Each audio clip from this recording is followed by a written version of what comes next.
Hello.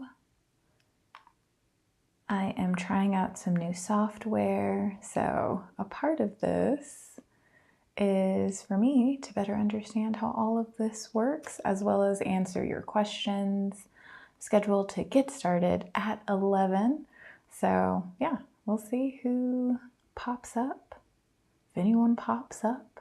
I'm not even sure if I know how to see who is here or if anyone is here. So this is tons of fun for me.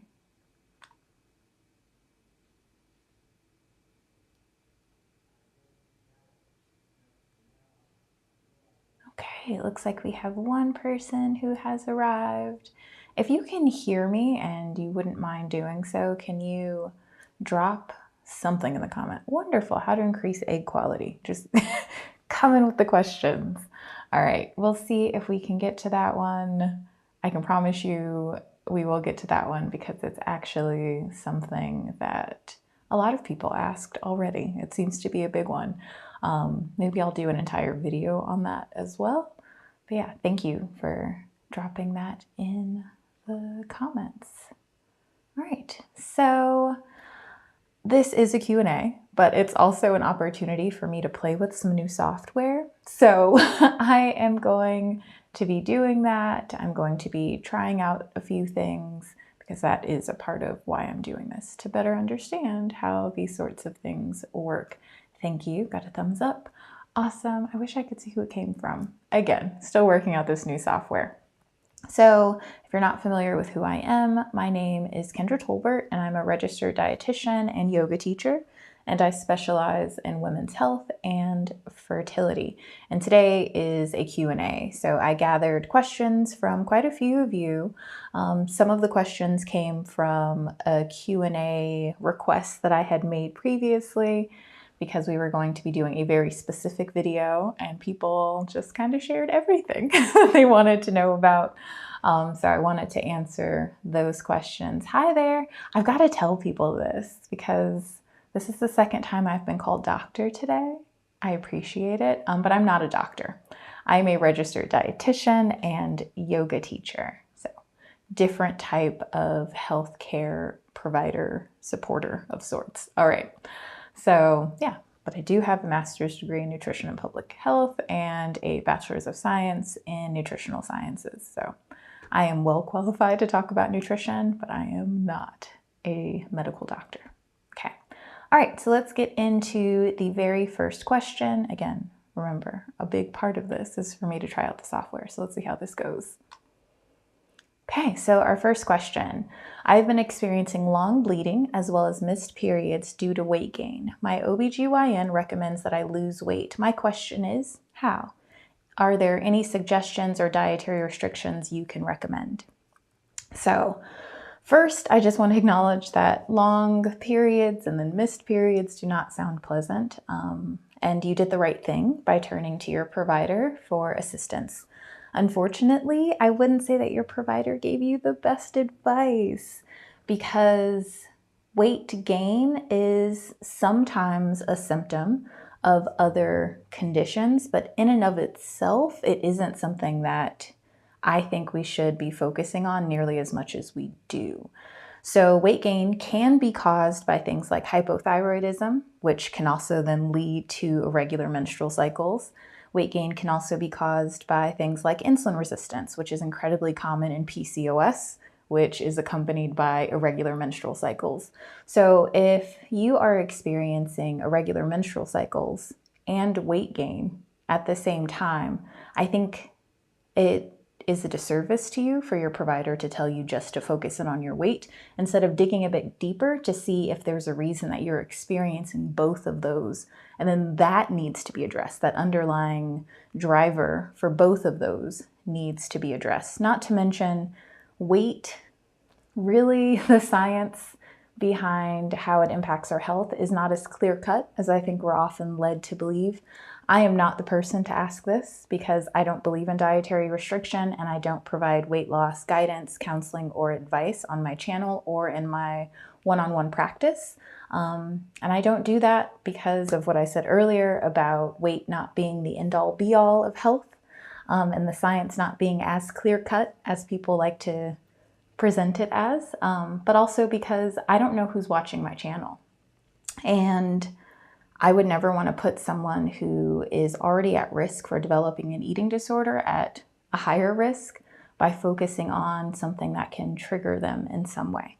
So I'm not the best person to ask this, but I do hope that you get more information about what's truly going on with your health, because you are a lot more than your weight, and anyone who makes your health all about your weight is doing you a disservice.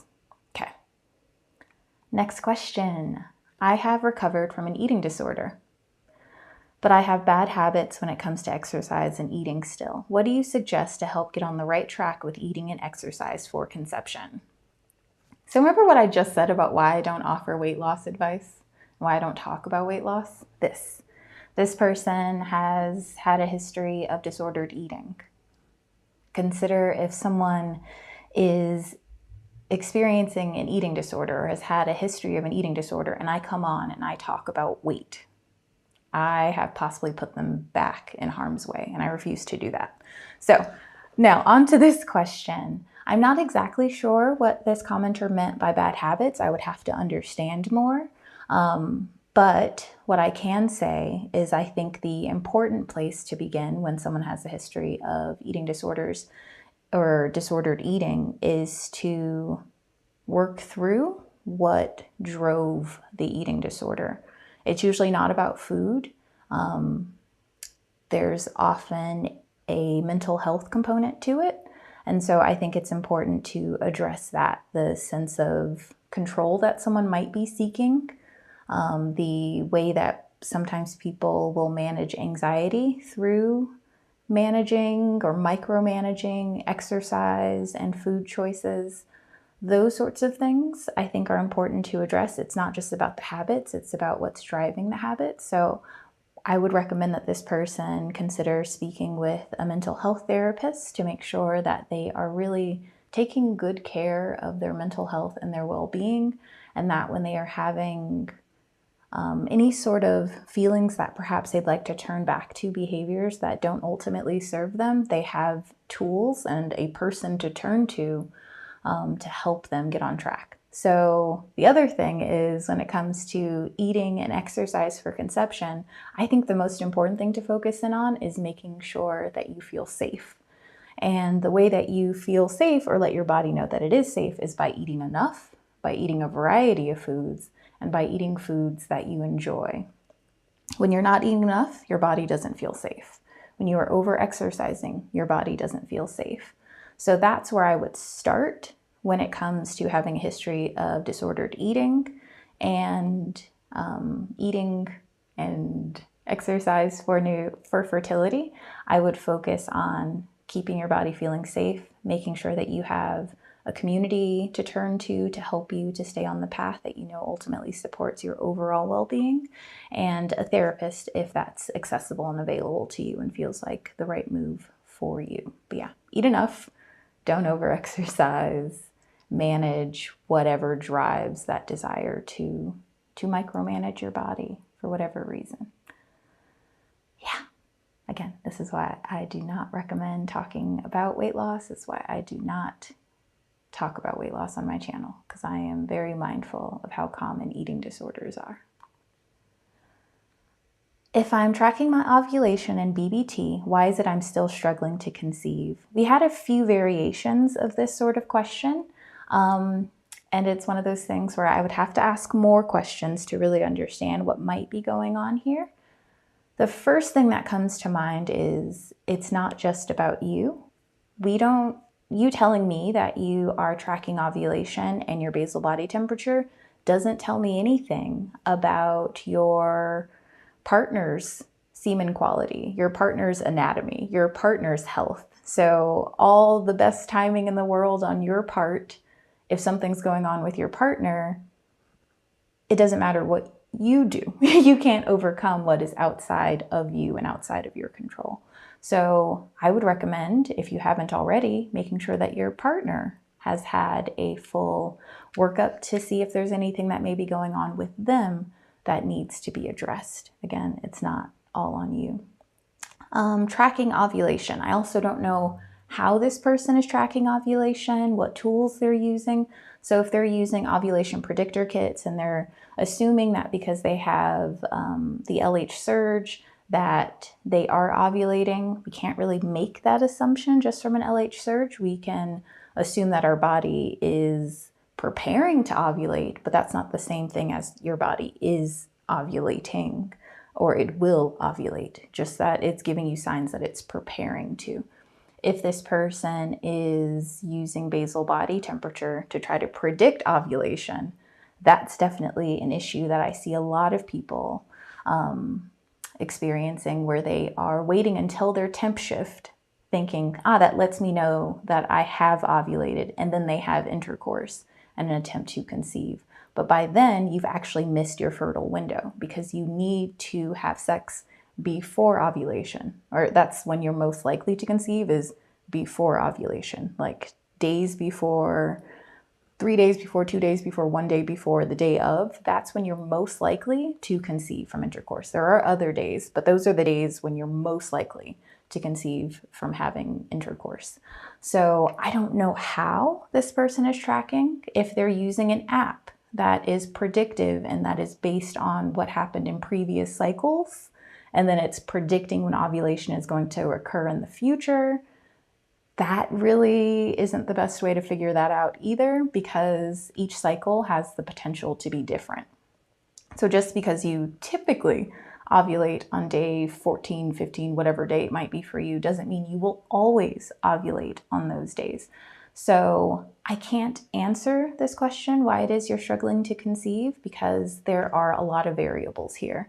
How are you tracking ovulation? How are you using your basal body temperature? What might be going on with your partner? Are there other underlying conditions for you or anatomical conditions that need to be addressed? In order for you to know why you're struggling to conceive, you need to have a fertility workup. So there's a lot that I can't answer because there's a lot here that I don't know about your unique situation. Next question. Although I have a surge in LH levels and we have intercourse, I am not conceiving. Any healing techniques? So this is pretty similar to our last question, right? I don't know what might be going on with you or your partner. And we talked about the whole LH surge not necessarily meaning that you will ovulate for certain or that you are ovulating for certain. It's just telling you that your body is preparing to ovulate, but your body may not follow through on that. You may not actually ovulate. So I'm not a huge fan of trusting OPK strips alone to determine whether or not you are ovulating. You have to confirm ovulation. You can only do that after it occurs. So yeah, I have an entire video where I talk about the best time to have sex, the best part of your cycle to have sex in order to optimize your chances of conceiving, that I would definitely recommend that you check out. Any healing techniques, that would depend on what's going on. If it's something in your partner's anatomy or physiology, then your partner needs to know what that is and they need to address it appropriately.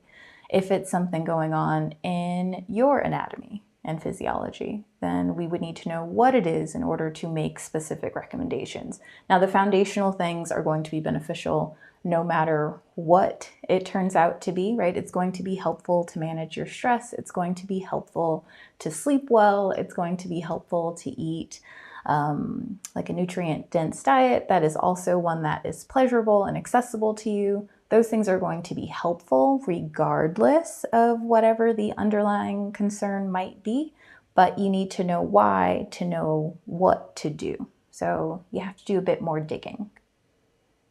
Next question. I've been trying for blank years. Why can't I conceive? I feel like I'm going to be a bit of a broken record here. I don't know why, because I don't know much else about your history other than you've been trying for years. Have you been having intercourse at the right part of your cycle in order to get pregnant? If you are having sex during the part of your cycle where you're not fertile, then that could be why. Is there something going on with your partner? Is there something going on with you? Do you have blocked fallopian tubes? Are you not actually ovulating? There are lots of things that could be going on. Is there something going on with your partner's sperm? There are lots of things that could be going on. So the time doesn't tell me what else is going on in your health and your physiology. So I do want to just remind people of that. Sometimes you have to ask more questions beyond like, why is this not happening? You need to know if, like, what conditions you're trying to have this happen under. So you have to address the conditions. Okay, next question. Is smoking tobacco or marijuana worse for sperm health? I can tell you that neither one is great for sperm health. Neither one is great. I am not a cannabis expert, but let me go grab a book real quick.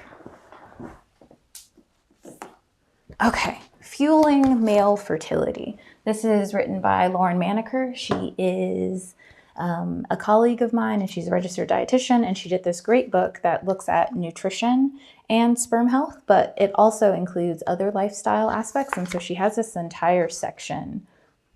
Let me say, hold on, where's the camera? On marijuana use. I don't know why I'm trying to show you, like you can read it from here. So I would recommend taking a look at this book, Fueling Male Fertility, if you want to know more about lifestyle and male fertility.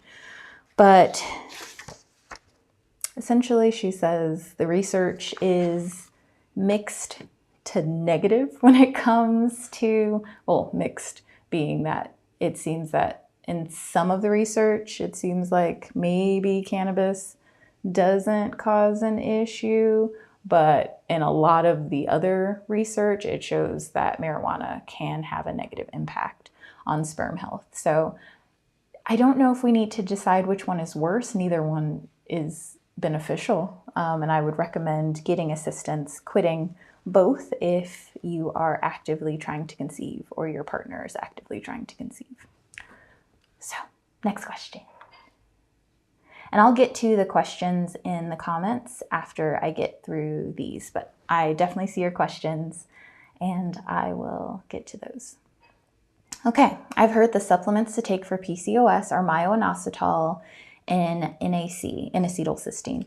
Are these definite for conception, or are there alternative nutrition choices? Can you explain these? So, I do not and have not had a reason to use N-acetylcysteine in my practice. Typically, the lifestyle changes and the addition of myo-inositol, as well as sometimes, usually, fish oil and like a prenatal vitamin have been enough for the people that I've worked with to see the improvements that they were looking to see. So I don't have experience with N-acetylcysteine, and I'm not a big fan of taking supplements indiscriminately or having this idea that like these are the PCOS supplements.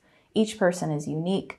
If you're going to take a supplement, I highly recommend talking to your personal healthcare provider to make sure that they are the ones that you need. The other thing is I'm not a big fan of throwing a lot of supplements in at once, because if you have a reaction, then you don't know what caused that reaction because you've taken so many things at once. If you see an improvement, you don't know what caused the improvement because you've taken so many things at once. And more is not better when it comes to supplementation. So I'm a huge fan of inositol. I have, I think, 2 videos on inositol here on the channel.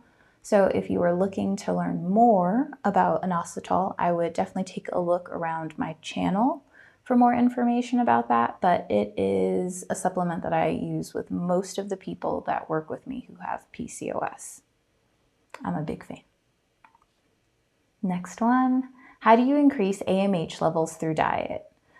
So this is not really something I would answer because I think AMH gets too much attention, especially if you are someone who is trying to conceive without the help of assisted reproductive technology.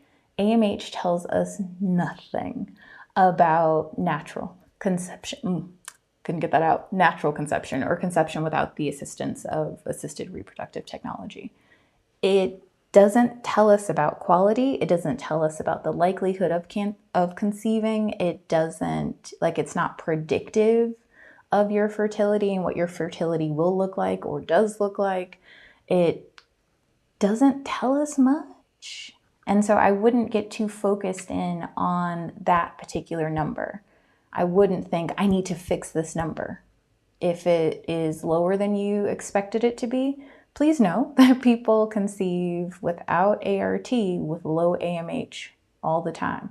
People have low AMH and conceive and don't know they have low AMH. I think this number gets way too much attention. I think a lot of numbers get way too much attention. I think we should focus more on behaviors and outcomes that we're seeing and not get too laser focused on trying to improve individual numbers. AMH is one of those that I think, like I said, gets way too much attention and causes people a lot of undue stress and distress, thinking that like, oh, it's low, I'm never going to conceive. And that's simply not the case. It is a wonderful tool for reproductive endocrinologists to use when they are trying to decide what your treatment plan may or may not look like. But outside of that, I don't think it's that great of a tool. And it kind of bothers me that so many of these like at home, like fertility testing kits, blood test sort of things include it as if it's telling people whether or not they're going to be able to conceive. It's not telling us that at all. Okay, what are effective ways to increase egg count? And we actually got this question as well from someone else. Remember I said I'm also working on figuring out this new software. So I'm going to click on this and see if we can, it worked, see, yay. So I got this question twice. Someone asked it yesterday and this lovely human also asked it today. So I'm gonna go ahead and close that. It does work, good to know. You can't.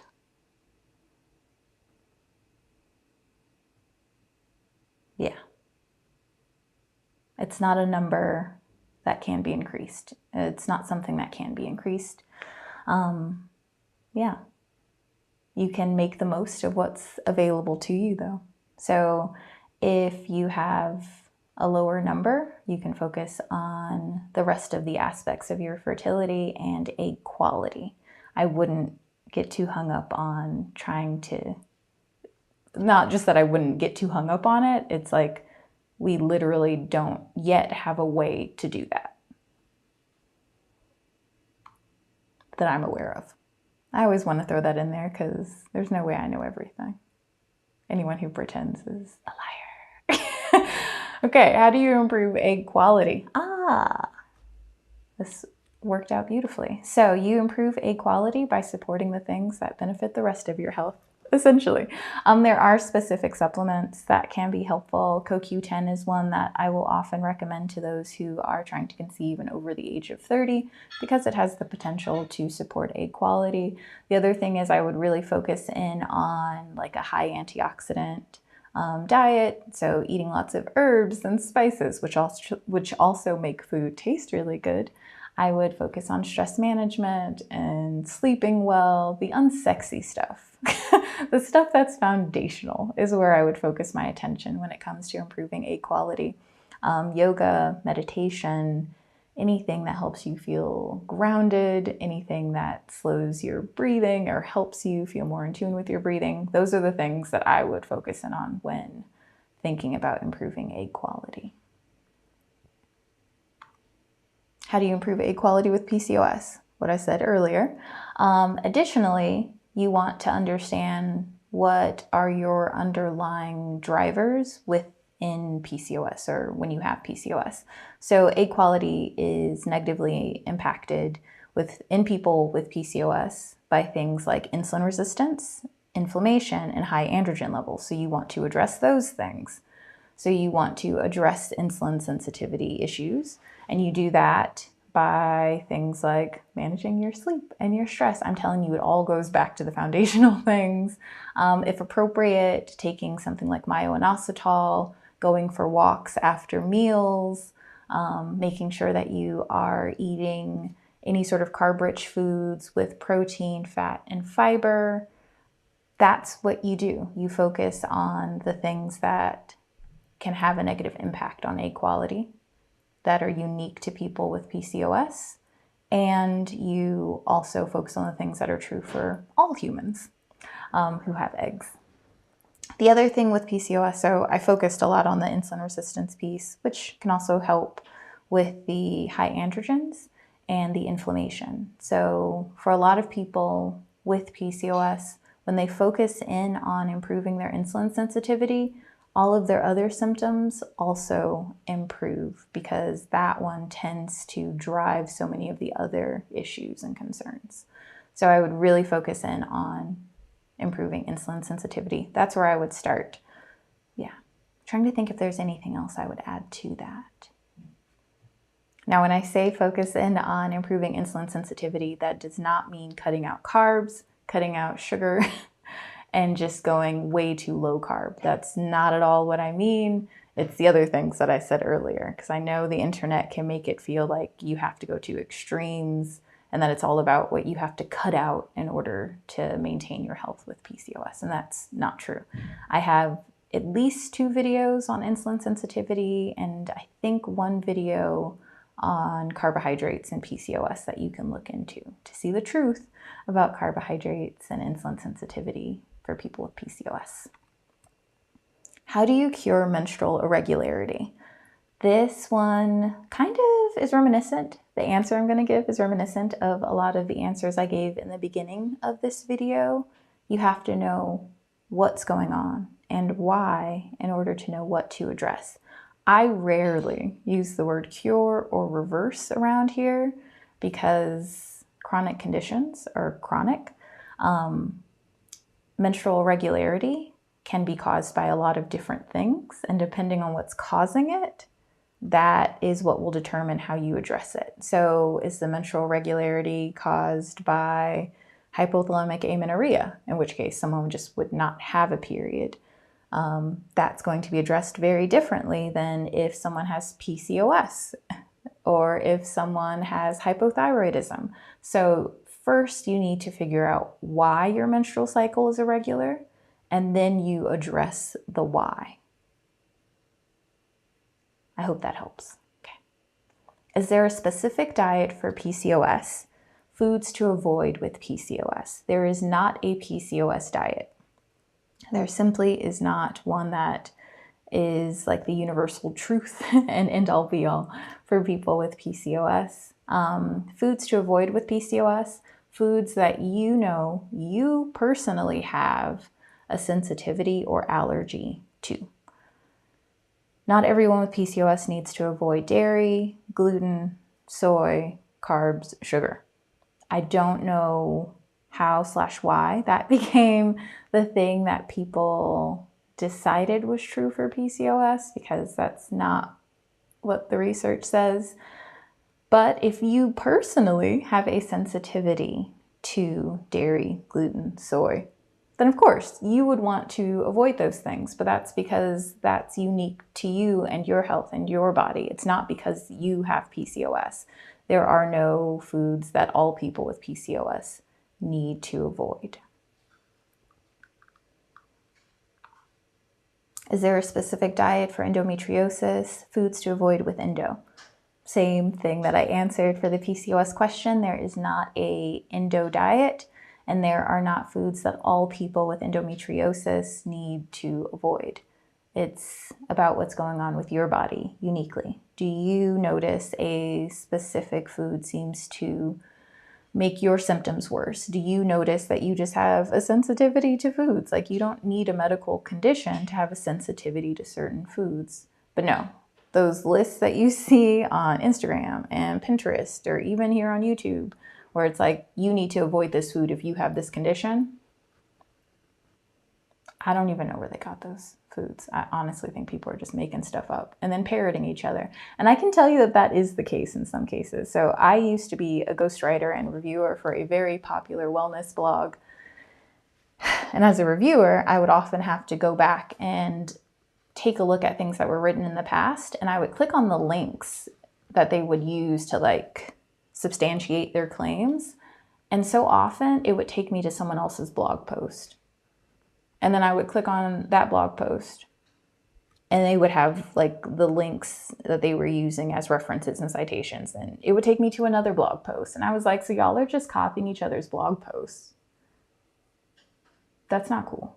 So be careful. A lot of people are out here just parroting each other. Just, they read that so-and-so said, so now they're saying it. And so-and-so said it, so now they're saying it. And so many people say it that everyone starts to assume it must be true.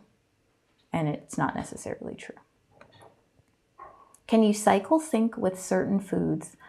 I have a really hard time answering this one because I'm not exactly sure what this person meant by cycle sync. If they meant, do I need to eat according to those lists that say these are the best foods for each phase of your cycle? Absolutely not. And that's because our bodies are more complex and wise than that. They don't need to be micromanaged according to each phase of our cycle. And a lot of those lists, you'll see things like broccoli is really important at this phase for this reason. And carrots are really important for this phase for this reason. And then they'll point out a specific nutrient saying that it's important because of what's happening with your hormones at that time. But foods contain a variety of nutrients. They're never just one thing, and our bodies benefit from all of those different things at different phases of our cycle. So we're always benefiting from food. I've seen things where we're like, oh, you need more fiber during your follicular phase because it supports estrogen elimination or detoxification, essentially helping you to poop out the extra estrogen. But then people will say, oh, well, you need more fiber during the luteal phase because the high progesterone will cause constipation. So what you're telling me is I always need fiber. Do you see what I'm saying? Like, we don't need to micromanage our food choices quite as much as we've been led to believe. It's important to eat a variety of foods throughout your cycle because it's important to eat a variety of foods throughout your cycle. And because you have other things going on with your body that will always benefit from those foods. It's not just your period. It's not just the different phases of your cycle, right? Like you have other bits of physiology that are constantly at play. So I hope that makes sense. Felt a little babbly. Anyway, can you cycle sync with certain foods? The other thing that I think this person might have been asking, I'm not exactly sure, was, or there's a potential that they were asking, can you regulate your menstrual cycle with certain foods? Because it's the overall lifestyle that has an impact on menstrual cycle regularity, not just like a few foods here and there. It's everything. It's your sleep, it's your stress management, it's your community, it's your environment, it's what you're eating, it's how you're exercising. So if you are overworked, overstressed, not sleeping, and over-exercising, eating all of, or doing all of the like seed cycling in the world isn't going to fix the issue because you have all these other things countering what you're trying to do with this one food. So big picture, zoom out, consider the totality of your health and the things that influence it, including genes and things that happened in utero and things that happened earlier in your life. Our bodies are complex, and I don't really like the idea of focusing in on single foods to fix things. There's just too much going on and too much that our body needs and is influenced by. Now, that doesn't mean we need to complicate it. It's just we're more complex than that. What do you think of ovulation induction? I really don't have too much of an opinion. I don't have too many thoughts. I am a registered dietitian and a yoga teacher. I do not induce ovulation through medicines. So I think this is a question that is best answered by a prescribing provider. So someone who actually would prescribe ovulation inducing medications. So yeah. I mean, if I was working with someone one-on-one and they were having ovulatory issues, there are lifestyle things that I would recommend that we try. And then if those things weren't working, then I would encourage them, of course, to turn to their provider. I can't really give too many thoughts on what I think because I'm not sure what other sorts of things may be going on with someone who's asking this question. Okay, so I'm going to go back up here. I'm going to click on this question. Let's see. Hi. So my provider has recommended that I adopt a Mediterranean diet to help with my PCOS, fatty liver, healthier conception, and pregnancy. Do you have any tips on how to ease into this new way of eating? Yes. So I'm a huge proponent of the Mediterranean eating pattern.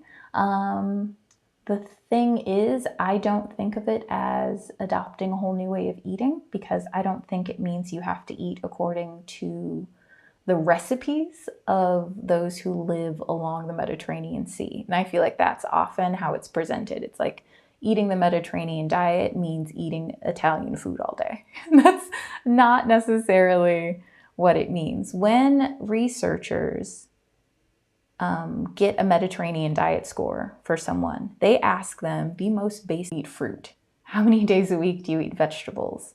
How often do you eat red meat? How often do you eat whole grains, nuts, seeds? How often do you eat seafood and poultry? They're not asking them which sort of recipes do you eat. They're asking them which food groups they eat. And so I would focus on those food groups, but from foods that are foods that you want to eat. So for my family, applying the Mediterranean diet principles would look like eating red beans and rice, right? And collard greens, so that we're making sure that we're getting the beans, peas, and lentils that are important from the Mediterranean eating pattern, so that we're getting the leafy greens, vegetables, that are important from the Mediterranean eating pattern. But that doesn't mean that we're going to eat suddenly as if we're from a whole different country or a whole different culture. So focus in on the principles of the Mediterranean eating pattern and then find a way to make it apply to the foods that you love and enjoy and are familiar with. So that is the way I would do it. Focus on the principles, not on the recipes that come from that region. The principles, like I said, are super simple. It's things like fruits, vegetables, whole grains, beans, peas, lentils, herbs, and spices. Did I already say nuts and seeds? Nuts and seeds, if I didn't say that. Seafood, using olive oil, like it's that. It's not necessarily like you need to go find a Mediterranean cookbook and follow those recipes. That's not what it means at all. So yeah, I hope that helps. Okay, do we have any other questions? I hope you all found this helpful. Yeah. And thank you for allowing me to play with my new software and to be here for this trial and error sort of a thing. I was a bit distracted by some of the features as I give this a go. But yeah, it was kind of fun. Maybe I will try something similar to this in the future. Just going back through, making sure I didn't miss anything. Nope, looks like I got everything. All right, enjoy the rest of your day. Be well. Bye for now.